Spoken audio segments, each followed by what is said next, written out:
예, 제야 운동권의 대부로 불렸던 장기표 신문명정책연구원장이 오늘 별세했습니다. 평생을 민주화와 노동운동, 시민운동에 투신했던 장기표 원장이셨는데, 자, 최근에는 이 발언으로 기억하시는 분들이 계실 것 같습니다. 들어보시죠. 대장동 게이트는 사상 최대의 불법 배임 사건임이 국민들이 정말 알 수 있을 정도로 확연히 드러났음에도, 특히 이재명 당시 그 성남시장은 누가 보더라도 분명한 이 대장동 게이트의 몸통인데, 이재명 지사는 즉각 후보직을 사퇴하고 자진해서 검찰 조사를 받아야 합니다. 틈만 나면 그렇게 공정과 정의 그리고 기본을 입에 담았던 이재명 지사가 마지막 한 가닥 명예를 추스리는 길입니다. 예, 최성훈 평론가.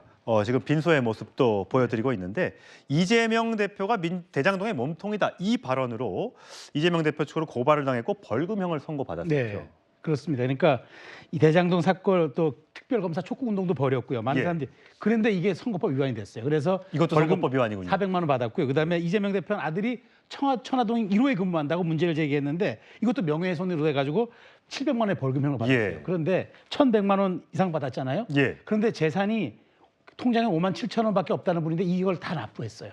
그러니까 제가 보기에 정말 이게 올곧게 사신 분이었고, 그다음에 비록 공적인 생각을 갖고 이렇게 문제를 제기했지만 어쨌든 우리 현행은 실정법에 따른 위반이라고 봤기 때문에 이렇게 판결을 내린 것 같습니다. 저분이 제야 운동을 오래 하셨잖아요.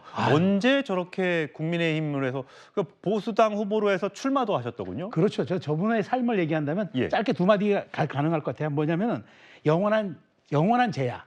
또 하나의 수식어는 무관의 제왕이었다. 단 한 번도 14대부터 출마해가지고 단 한 번도 된 적은 없습니다. 그렇지만 하도 안 돼서 지지난 총선에는 국민의힘으로 한번 출마도 했었는데 안 됐어요. 근데 단 한 번도 안 됐는데 실제 그 과정 동안 많은 또 그 영입제의가 있었습니다만은 자리보다는 내가 추구하는 가치에 내가 살겠다. 그러니까 결국 그 시골에서 태어나서 빈농의 아들로 태어나서 서울대법대를 나왔지만 실제 전태일 열사의 노동운동에 감복해서 뛰어든 이유로 평생을 살았고, 그다음에 민주화 운동을 했기 때문에 보상금을 받았으면 10억 이상을 받았을 겁니다.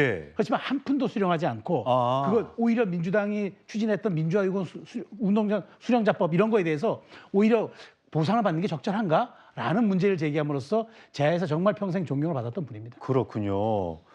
저 흑백 사진으로 지금 장기표 원장의 모습을 보고 계신데, 자, 이분이 여러분들 YS DJ 다 두루두루 친했었겠죠.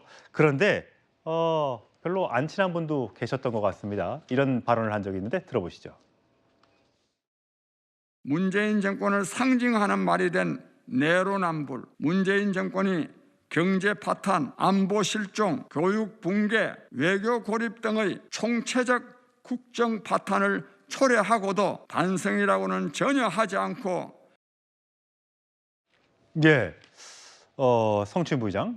저분이 어쨌든 거의 평생을 제야 시민운동을 통해서 많은 것을 바꿔보려고 했었는데 결국은 안 됐고, 미래통합당 후보로 영남에서 출마를 했으나 그것조차도 좌절이 됐었는데, 저렇게 문재인 전 대통령이나 그 당시에 이제 민주당 후보들에서 쓴소리를 하게 된 배경은 어디에 있다고 보십니까?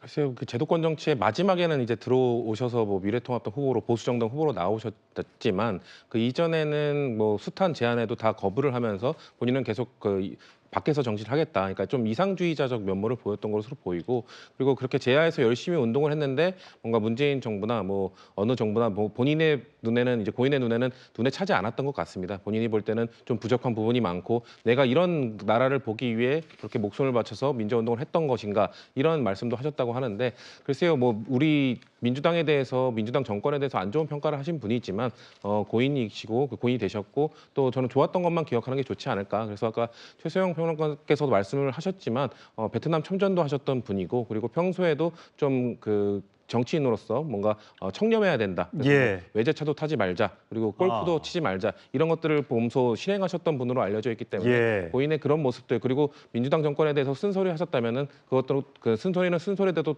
좀 받아들이면서 고인을 기억하는 그런 모습을 좀 보여주는 게 좋지 않을까라는 예. 말씀드립니다. 빈소에는 윤석열 대통령 이름과 또 이명박 전 대통령의 이름으로 된 조화가 와 있었고 조금 전에 이재호 전 의원과 김문수 노동부 장관의 모습도 보였습니다. 노동부 장관이 윤석열 대통령을 대신해서 훈장을 가서 대신 추서를 했다고 합니다. 자, 고인 삼가 고인의 명복을 빌겠습니다.